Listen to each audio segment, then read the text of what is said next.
পুন্নান ব্যাং তার গ্রামে জল আর খাবার না পাওয়ার জন্য অন্য গ্রামের খোঁজে বেরিয়েছিল।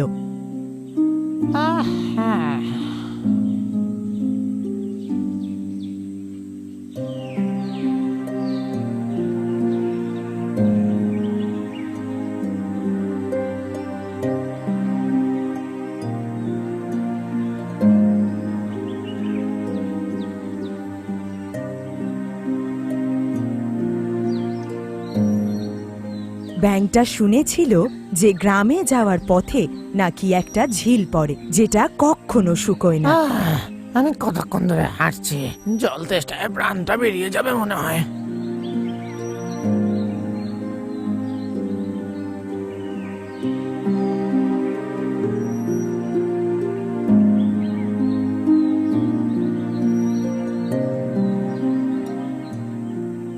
দূর থেকে একটা বাগান দেখতে পাওয়ায় পুন্নান ব্যাং আনন্দে লাফাতে শুরু করে। একটা ফুল আর গাছে ভরে যাওয়া একটা পুকুর দেখছি। আমার মনে হয় আমার তেষ্টা মেটানোর জন্য জল এখান থেকে পাবো। পুন্নান ব্যাং তার ক্লান্তি ভুলে গিয়ে ওই বাগানের দিকে তাড়াতাড়ি হাঁটতে থাকে।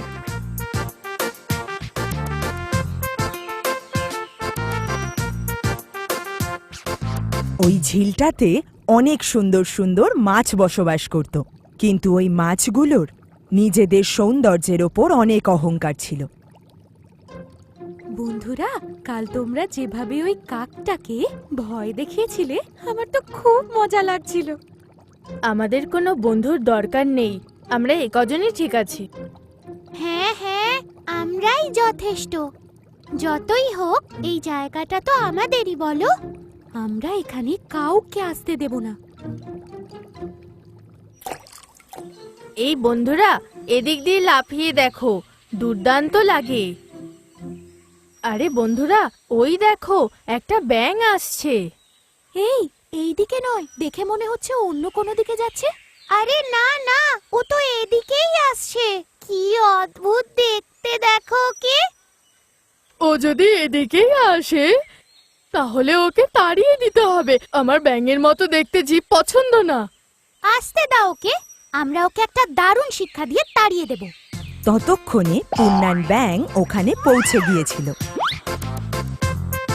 আর তখন সব মাছগুলো একটা বড় পাথরের পিছনে লুকিয়ে পড়ল। পুন্নান ব্যাং ওই ঝিলে নেমে পেট ভরে জল খেল। জল খেয়ে প্রাণটা ভরে গেল। তুমি কে? শুনতে পাচ্ছ না তুমি? কে তুমি? এখানে কেন এসেছো?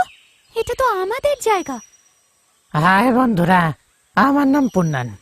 আমি অনেক দূর থেকে এসেছি। এখানে জল দেখতে পেলাম। আসলে আমার খুবই তেষ্টা পেয়েছিল, তো তাই এখানে এলাম। তার মানে কি এখানে যে কেউ চলে আসতে পারে? এখানে শুধু আমাদের জন্য জল আর খাবার আছে। আমরা এটাকে যে কাউকে কিছুতেই দেব না। চলে যাও এখান থেকে। আরে তুমি এমন কেন বলছো? আমি আর কোথায় যাব? আমি তো এখানের অন্য কোনো জায়গা চিনি না। ভালো হবে তোমার এখান থেকে তাড়াতাড়ি চলে যাওয়া। তুমি পরিষ্কারও না, আর দেখতে তোমায় কি বাজে। ছি, তোমাকে দেখে আমার কেমন অস্বস্তি লাগছে। যাও এখান থেকে তাড়াতাড়ি। আমাকে দয়া করে এরকম বলো না। তোমরা কি মোটেই আমাকে বন্ধু ভাবছো না? ছি, তোমাকে আমরা আমাদের বন্ধু বানাবো? ছি, আমাদের একটু ভালো করে দেখো। আমরা এই পৃথিবীর মধ্যে সবথেকে সুন্দর। আমাদেরকে দেখো, আমাদের সৌন্দর্যটা দেখো। আমরা তোমাকে নেব? তুমি কি খারাপ দেখতে? তোমার সাথে থাকবো? ছি ছি, কুৎসিত ব্যাঙ। এই অদ্ভুত দেখতে প্রাণীটা কি বলল শুনলে? ও নাকি আমাদের বন্ধু হবে। বাহ, কি দারুণ ইচ্ছা না?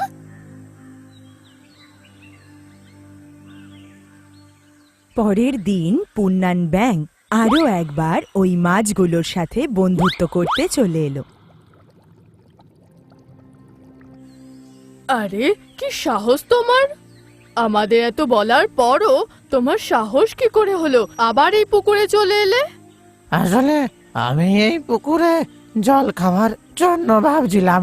আমার ভেতরে আসার ইচ্ছে নেই। তোমাদের বিরক্ত না করে আমি চুপচাপ জল খেয়ে এখান থেকে চলে যাব। তুমি জল পাবে না, যাও এখান থেকে। আমারও জল খাবার অধিকার আছে। তুমি আমাদের সঙ্গে অধিকারের কথা বলছো, যাও এখান থেকে। একটা কচ্ছপ ওই ঝিলের অপর প্রান্তে বসে এই সব ঘটনা দেখছিল। ঝিলের মধ্যে নামতে না পারায় ব্যাঙটা যখন মন খারাপ করে চলে যাচ্ছিল, তখন ওই কচ্ছপটা মাছগুলোর কাছে এলো। তোমরা ওকে এই পুকুরটাতে কেন থাকতে দিলে না? আমরা ওকে তাড়িয়ে দিয়েছি। এখানে থাকার অনুমতি আমরা ওকে দিতে পারি না। আমরা সবাই কত সুন্দর। ওই ব্যাঙটাকে কি খারাপ দেখতে, ওকে কেমন অদ্ভুত দেখতে। ছি! শোনো, কারোর রূপ আর সৌন্দর্যের উপর ভিত্তি করে কাউকে কখনো কম ভাবা উচিত নয়। আমরা এ কজনই ঠিক আছি। তোমরা সবাই জানো, একবার একটা ছোট্ট ইঁদুর একটা বড় সিংহকে বাঁচিয়েছিল একটা শিকারীর হাত থেকে। এজন্যই আকার, রূপ আর সৌন্দর্যের উপর ভিত্তি করে কাউকে কখনো কম ভাবা উচিত নয়। তাতে কি হয়েছে? যা বলার ছিল তা আমি বলে দিয়েছি, ব্যাস এইটুকুই। অনুভব এক মহান জিনিস। তুমি আমাদের পুকুর থেকে জল খেয়েছো বলে আমাদেরকে জ্ঞান দেবে? দেখো, তোমরা যা ভাবছো ব্যাপারটা তা নয়, কিন্তু জল সংকট তো সব জায়গাতেই রয়েছে। আমাদের কাছে তো জল আছে। এটা তো আমাদের ভাগ্য যে আমাদের কাছে জল রয়েছে, কিন্তু যে কোনো সময় এই পুকুরটাও কিন্তু শুকিয়ে যেতে পারে। এখানে তো জল শোকাবেই না। একবার ভেবে তো দেখো, যদি এই পুকুরটা শুকিয়ে যায়, ভেবো তো তোমরা কি করবে।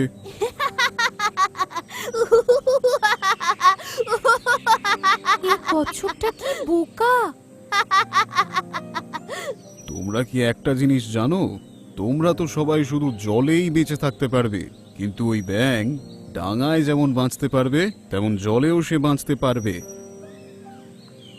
এজন্যই ওকে কম ভেবো না কিছুতেই। তোমরা ওই কচ্ছপটার কথা শুনলে? ও তো আমাদেরকেই বোঝাতে চলে এসেছিল। হ্যাঁ হ্যাঁ, আমাদের জন্যই পাওয়া এই জল খেয়েও ওই কচ্ছপের কতটা অহংকার। এরকমই একদিন একটা জেলে ওই ঝিলের কাছে এলো।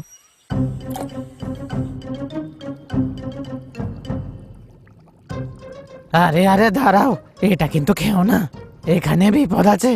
এ বড়শিটা তোমাদের ফাঁসানোর জন্য দেওয়া হয়েছে। এত বাজে দেখতে হওয়া সত্ত্বেও তোমার সাহস হয় কি করে? যত তাড়াতাড়ি সম্ভব চলে যাও। আমাদের চলে যাওয়ার পরে ও দেখবো খাচ্ছে। আরে দাঁড়াও দাঁড়াও দাঁড়াও বলছি, দয়া করে আমার কথা শোনো।